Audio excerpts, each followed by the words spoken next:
Então, pessoal, chegamos no nosso segundo vídeo da semana, tá? Como vocês puderam perceber, essa semana eu estou sem capa, mas semana que vem as capas vão voltar ao normal. E agora nós vamos mais relembrar os conceitos de círculo inscrito e circunscrito nos polígonos, tá? Todos aqueles que nós vimos, tá? Primeira coisa que a gente viu foi a área do triângulo, tá? Quando a gente depende da circunferência inscrita e circunscrita. No caso da circunferência escrita, a gente viu que a área do triângulo é igual ao semiperímetro vezes R. Lembrando que o semiperímetro é a soma dos ângulos, não, desculpa, a soma dos lados do triângulo dividido por 2, certo? A mais B mais C dividido por 2. Isso aqui é igual ao semiperímetro. E o raio é o próprio raio da nossa circunferência, certo? E quando a gente tem o círculo circunscrito no triângulo, a gente tem a seguinte fórmula. É igual ao produto dos lados do triângulo dividido por 4R, ou seja, 4 vezes o raio.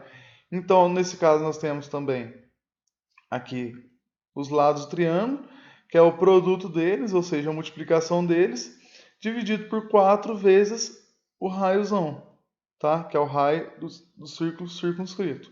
Lembrando que para o círculo circunscrito, nós utilizamos o Rzão e para o círculo inscrito, nós utilizamos o Rzinho. Perfeito? Aí depois nós migramos para as figuras o quê? Para os polígonos o quê? Para os polígonos regulares. Então, o primeiro polígono regular que a gente falou foi o triângulo equilátero, tá? Quando a gente tem o círculo inscrito e quando a gente tem o círculo, desculpa, e quando a gente tem o círculo circunscrito. E aí a gente viu que no triângulo equilátero, quando a gente tem um círculo inscrito, o Rzinho vale 1/3 da altura do triângulo equilátero, certo? Tá aí. E quando a gente tem o círculo circunscrito, nós vimos que o raio da circunferência circunscrita é igual a quê? A 2/3 da altura do triângulo equilátero, tá? Essa propriedade é muito importante para o Enem, viu, gente? O Enem gosta bastante dessas propriedades que eu estou falando, tá? E aí nós falamos do triângulo equilátero e na aula anterior dessa semana nós falamos do hexágono, certo? Quando a gente tem um círculo inscrito, a gente viu que o raio é igual à altura do triângulo equilátero e no círculo circunscrito nós vimos que o raio é igual ao lado do triângulo equilátero, que também é igual ao lado do hexágono, certo? Então nós falamos do triângulo equilátero, do hexágono regular, mas faltou um polígono regular para a gente trabalhar. Qual foi? O quadrado, certo? Que é um quadrilátero. Tá aí, o quadrado. Beleza? Ele é o nosso quadrilátero regular, certo? Por que regular? Ele possui todos os lados iguais, beleza? E possui todos os ângulos de mesma medida. No caso, os ângulos dele medem 90 graus, certo? Beleza.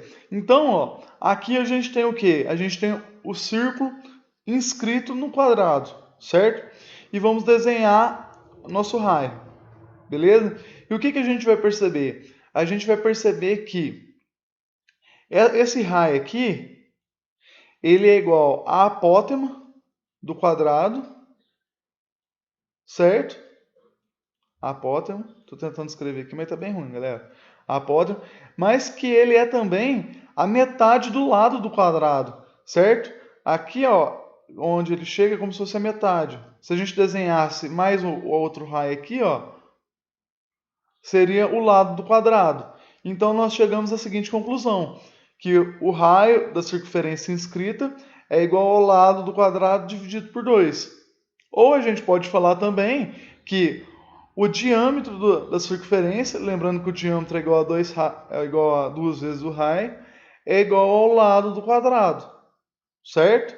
Mas vamos ficar só com essa formulinha aqui que é mais fácil, beleza? E aqui nesse segundo caso é quando nós temos o quê? A circunferência circunscrita no quadrado, beleza? E aí aqui agora, ó, eu vou desenhar o quê? A diagonal do quadrado, beleza? E a diagonal do quadrado, a gente sabe calcular, vocês lembram?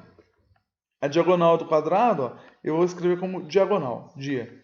A diagonal do quadrado é igual a quê? É igual a L raiz de 2.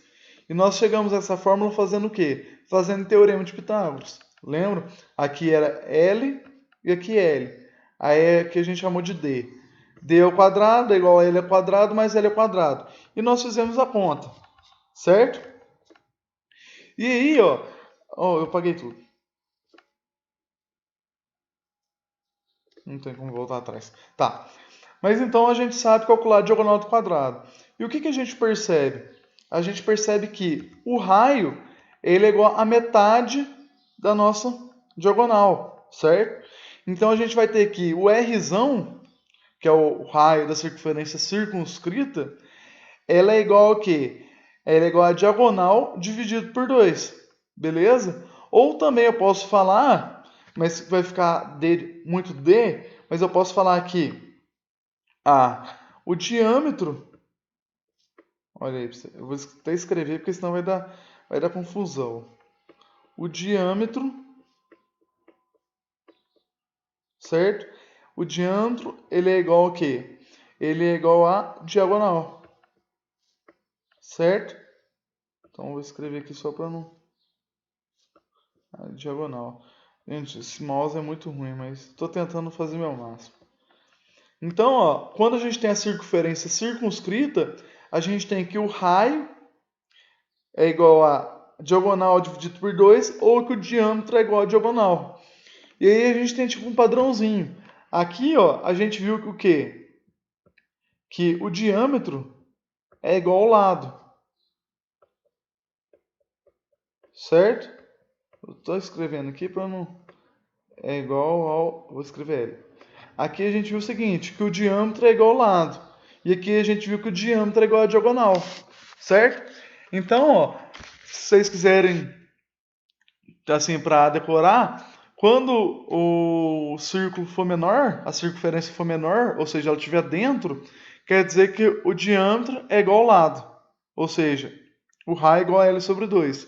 E quando a circunferência estiver fora, que ela for maior, o diâmetro é igual à diagonal. Ou seja, o raio é igual a diagonal sobre 2.